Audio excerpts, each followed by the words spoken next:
The coronavirus has affected aesthetic physicians in many ways, not least of which includes educational meetings. You have an annual training course that you offer, which you quickly turned into a virtual offering at the beginning of April. Can you give us a little background on the course and the decisions that went into going virtual? Absolutely. So I've been teaching courses here in St. Louis for 16, 17 years now, and the first many of them were solely surgical.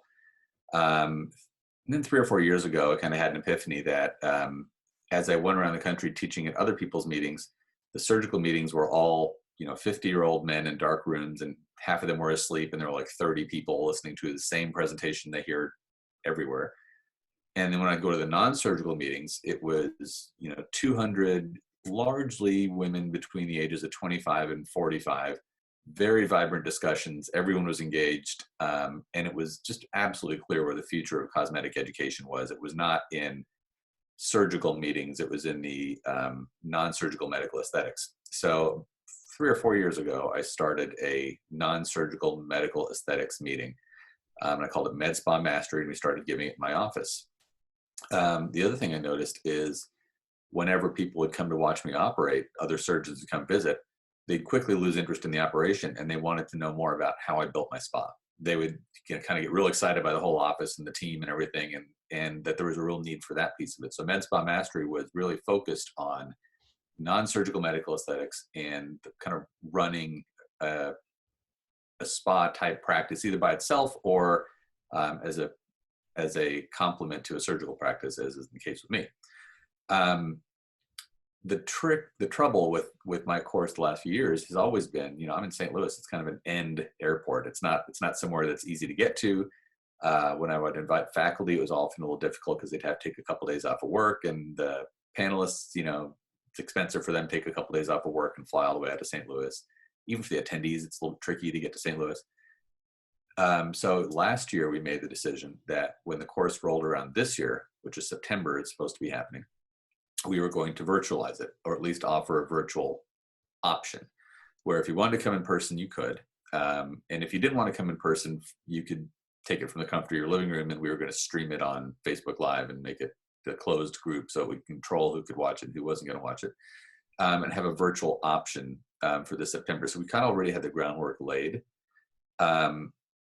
Then this kind of stay at home for most of the country situation happened. And one of my very good friends, Sal Frisella, he is my nurse injector, Raquel Frisella's husband.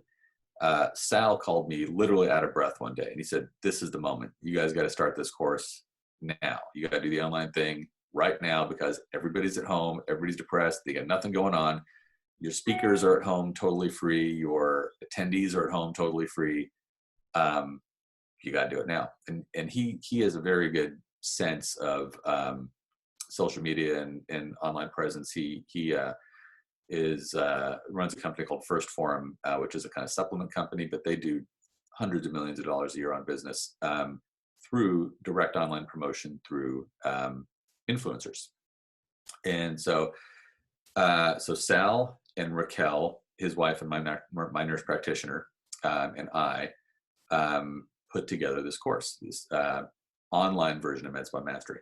And I think what has made it successful is that we didn't just take the same lectures that we normally give in a didactic PowerPoint format and stream them onto a shared screen and just sit there and drone on like I'm doing now.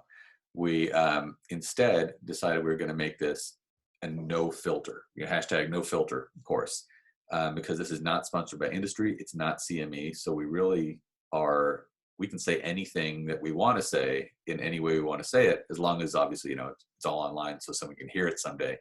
But we're not beholden to anybody, so we can express true opinions. And so we decided the best part of a meeting is not the panelists. It's not the presentations. It's when all the presentations are over and you run into four of your friends in the exhibit hall, or four of your friends over drinks, and you talk about, okay, do you really do that? Did that work for you? Have you ever seen this kind of problem? I'm considering buying this device.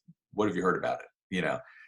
Those are where I learn the most, is in the casual discussions among 3 or 4 people that actually know what they're doing and actually walk the walk every day.